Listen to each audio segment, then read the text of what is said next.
Alrighty, so I'm live. I'm in my car, so I don't know if the sound is going through my car or my phone, but I hope y'all can hear me.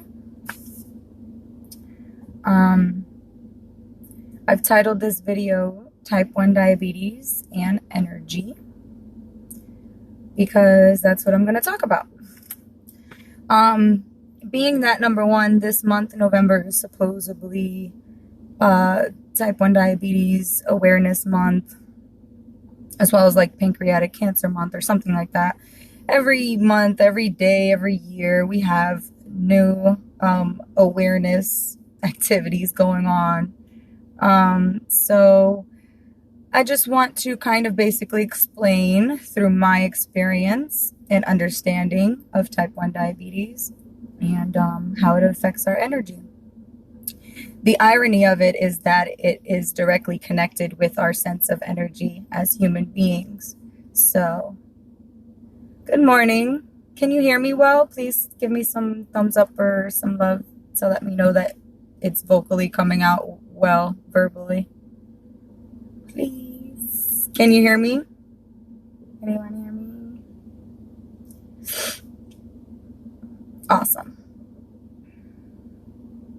So, to start with, I'll just basically give the basis of what type 1 diabetes is. A lot of people are familiar with the term diabetes, but I don't think many are completely aware of the differences between type 1 and type 2. So, I will explain for you. So, diabetes in general is an issue with converting our carbs into energy or glucose. So the insulin basically that our pancreas produces attaches itself to the carbs to convert it to an energy source. Some people can exercise and burn fat that way to convert it to energy, but it's a little bit different. Our bodies do this naturally. So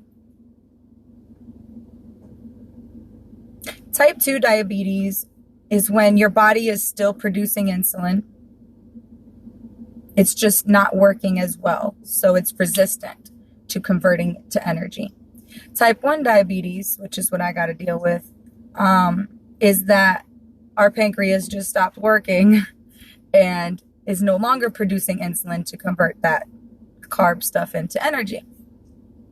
So we have to inject insulin into our bodies on a daily basis, calculate carbs, see what our blood sugar is like, etc.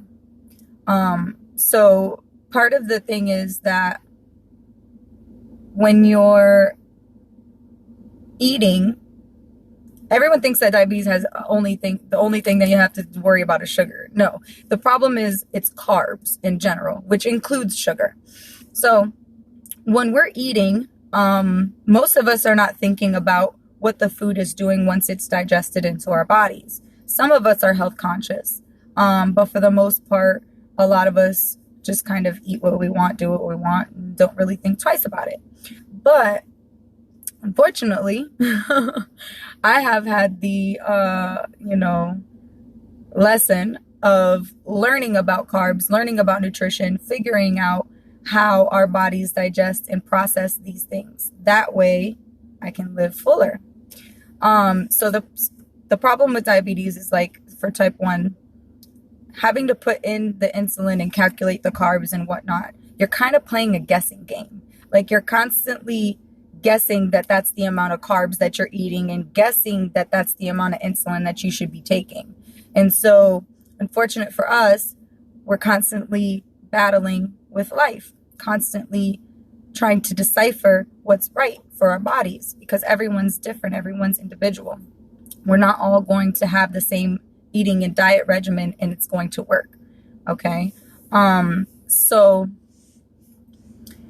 calculating and guesstimating on a daily basis, because there's like a range of where your blood sugar should be. And since our bodies as type 1 diabetics are no longer producing the insulin to compensate and balance that, we're doing that. So the mental frustration with that, I cannot even tell you. Constantly wondering, okay, am I here? Where am I at? How much do I need to take? Is it going to take? Did it work? Did it not? So when our blood sugar is too low and we don't have enough, our bodies go into kind of like a shock and a depletion. I remember one of the first times I had a low blood sugar, I noticed that my brain functioning was slowing. Like I was thinking, but I couldn't process or make out anything. Like it was so frustrating. I'm like, I can't speak, So our brains actually use up, I don't know the percentage, but they use up a good over 50% of the sugar that's in our bodies for it to function.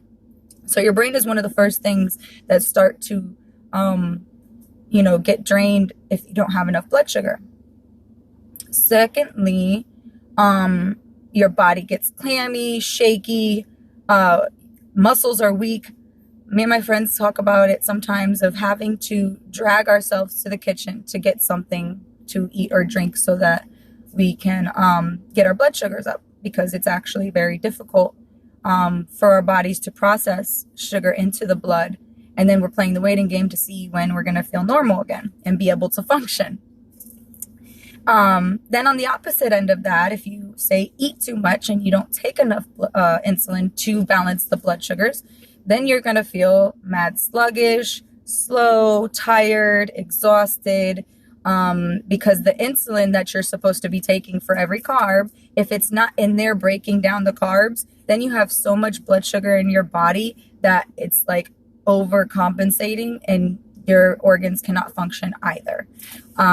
So the reason why I want to express this, quite honestly, other than the fact that I have to deal with it on the daily, is that I've recently been privileged and blessed to have met two other type 1 diabetic females in my area that we now constantly check on each other, see how we're doing, see where our numbers are at, support each other. And it's really helpful because in this situation, you really feel alone a lot of the times. I cannot tell you how many times that I've had people try to explain to me about my own diabetes or tell me what I should be doing or shouldn't be doing. And I don't blame them for trying. But I do feel a little flustered and frustrated at the fact that they have no idea what they're talking about most of the time. If you're not dealing with it, you're not actually doing it and experiencing it, it's very hard for you to tell what's going on, what you should be doing, etc. Because, you're going to know your body more than anybody else. At least you should. So learning your body, learning about food, learning about what is best for you is like such a key thing. Good morning, Luna. I'd like to see you today. Good morning, Kevin. Thank you. I haven't been on a live in a while. I did want to come up here recently. I've just honestly been kind of mixed in my emotions with the energy. So, a lot going on right now. Still sending my love and blessings, and I hope all of you are doing well. But, so when I got this diagnosis like 5 years ago, I thought it was like so interesting how I was learning about chakras and energy and stuff like that, and then ended up diagnosed with an issue or disease, which has to do with energy, like directly. It's connected to the fact of whether or not your body has energy to maneuver throughout the day. So it's so intriguing. And although it is a very frustrating thing to deal with, I find it as a blessing because I've learned so much. I try very hard to take care of myself a lot better, much more health conscious, you know what I mean? So I think that just the intricate details of what's going on with type 1 diabetics can be helpful to anyone. I was actually just talking to someone this morning who has a pet rabbit and was saying how, delicate their digestion system is, and that you can't just feed them anything, and especially not too much sugar, etc. So, it's not just for type 1 diabetics, the information that is, helpful for us. it's also beneficial for everyone to be aware of, so that you can kind of, you know, just be more prominent, like with your diet and stuff like that. Oh, sorry, I'm a little confused. Just finished watching a documentary talking about diabetes. Yeah, it's interesting. The sad part is that so much information about diabetes relates to type 2. And it's not to knock type 2 diabetics, because you guys go through it too. But as a type 1 diabetic, the fluctuation and the intensity is so nerve-wracking. Like, as I was explaining earlier about like dragging yourself to the kitchen, I am not exaggerating about that. When your body gets completely weak and depleted and you have no sugar, no carbs, nothing in your body to produce energy, and your muscles are so weak, it hurts. You know, what can you do? Then you have to get sugar in your body. So I drink apple juice for the most part. Try to keep candy on me. I have had a couple instances where in public I, was going low on my blood sugar. And then you have like a panic mode because you're like, oh my God, I need sugar. I need something to eat. Give me something now. And then you eat and you have to wait. You have to wait for the sugar to process through your blood for you to feel normal again. So one thing, like if I'm too shaky and I'm feeling low, then I drink my apple juice. I have to sit there and wait for it to actually process and just be praying in the meantime, that I don't pass out or have decay. But nonetheless, like I was saying, like I don't want to make this like a depressing thing. The main point that I want to make is that like honing in on your own energy, understanding yourself and your body is so important, so vital. And like I said, I found this as a blessing because otherwise I would be unaware and wouldn't care. So just that little tidbit I wanted to share with you guys. There's so much to it. It's such a in-depth topic that if anyone's interested, by all means, message me. I'll be happy to further explain things if you didn't get it. Or if you have a friend who's type 1 diabetic and just needs some information or support or anything like that, by all means, please message me. I send you guys lots and lots of love and blessings. I hope everyone is doing well. Like I said, just been kind of going through a lot, but nonetheless, continuing to maneuver through, because that's all you can do. In life, we move forward. Hey, love. How are you, Chanel? So, I wanted to do another topic that was more generalized, but I've had this on my mind a lot, especially recently. Like I said, with my friends, we're constantly checking on each other, constantly, supporting one another, because it gets depressing. That's one thing that I don't think people understand about having to battle or combat with your own life. It's a struggle that like mentally frustrates you. So, having that extra support in someone who actually knows what you're going through, it's helped us so much because everyone else doesn't really understand. Bless your hearts. But if you're not going through it, you really can't understand. So thank you, Chanel. Sending you so much love and blessings back to you.